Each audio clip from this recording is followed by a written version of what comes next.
Sportswear naman, may nagkarate kid, may cheering squad. Are, matindi. Tinalo pa si Pilita Corrales. Are naman aming manok. Hindi rin naman ari magpapataig. Yo! You know, first time isinali sa pageant ang ating inakay.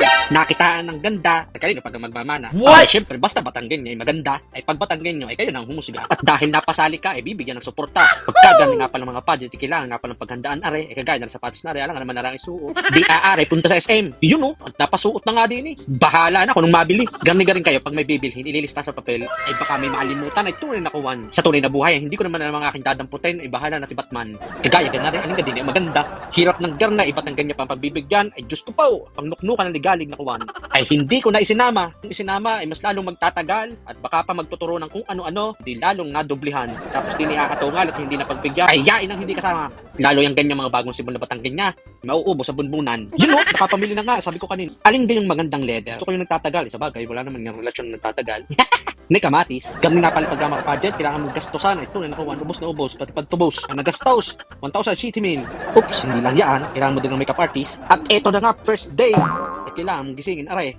Ay sa tunay na buhay, sa araw-araw na ginawa ng Diyos, isa sa pinakamahirap gawin ay ang manggising. Lalo pag harap na harap ang tumbong, ay kupo. Kagaya na rin, kung ano na aking pinagagawa, magising laang. Ay tunay na, ay suko, ang susuko.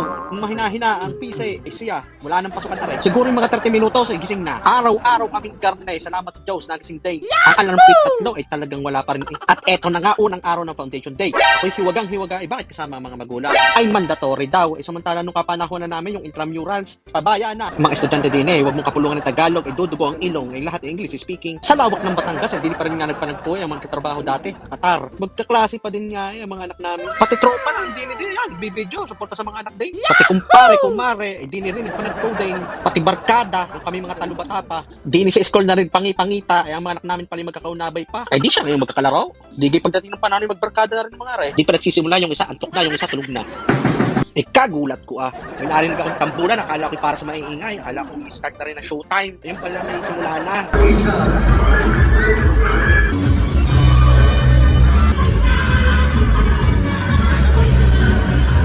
At natapos na nga ang unang program. Pangalawang araw, practice naman ng pageant. Dili sa practice pa lamang, magkakaalaman na. Practice pa lamang, kita na raw kung sino ang nangunguna. Kagaya na, nagpa-practice, naghahanap yata rin ng kurukutok sa tiles. Yun patatlong araw, matapos ang isang oras, nagisingan na naman. Eh di syempre, make-upan. Kailangan mong umarkila ng make-up artist, yung mga yan. Tingnan natin kung mahusay talaga mga are. Before, after.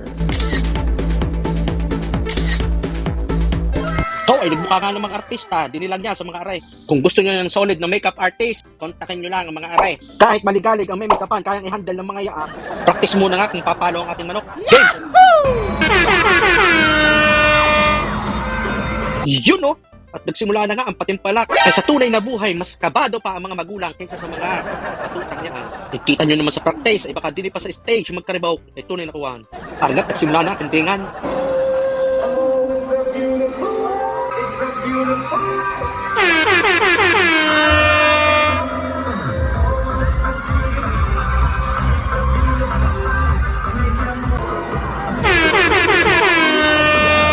At isa-isa nang nagpakilala mga kalahok. Ay di mo nga naman makikita. Ay bata pa lamang ay talagang kita mo ang potensyal ng mga batang. Tingin mo na pare, ay kabado din Ari na nga't lumabas na ang anak niya.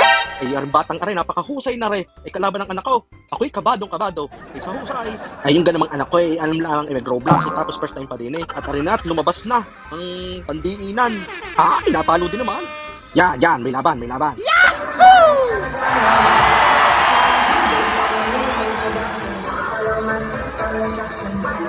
Biruin may pa TikTok lang, pa YouTube lamang. Tapos ang itinuro ko ay magpapag-aayo lamang. Ay ako'y ginulat maalam din napalo din naman Ay kembot din nga, magaling Sportswear naman, may nagkarate kid, may cheering squad. Are matindi. Tinalo pa si Pilita Corrales. Are naman aming manok. Hindi rin naman ari magpapataig. Rider 20 naman. Sa tunay, gusto nang matapos para makapag-Roblox. Ari na tatapos na't magkakaintindihan na awarding na kung sinong mananalo. At pinakita na kami para sa awarding. Garni nga pala pag nasa taas ng stage kabado. Di naman uuwing luhaan, may nasungkit din naman kahit papaano. Yahoo!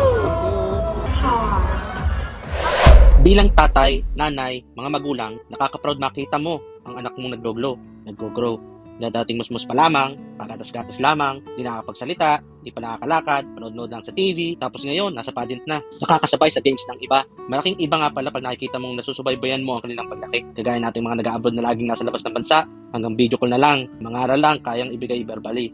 Masarap nga parang ikaw mismo ang gabay, yung ikaw mismo ang naalalay. Yun nga lang, ang realidad ng buhay, na kailangan nung umalis para magtrabaho, para mag-provide sa pangailangan na nararapat. Di tayo mayaman eh, di tayo pwedeng mapagod, o tama rin. Kawawa mga inakay natin. Basta nak, manalo matalo, I'm so very proud of you. Kasama mo ako sa lahat ng laban. Arit, pagkatapos ng event na are, edi are, tukake.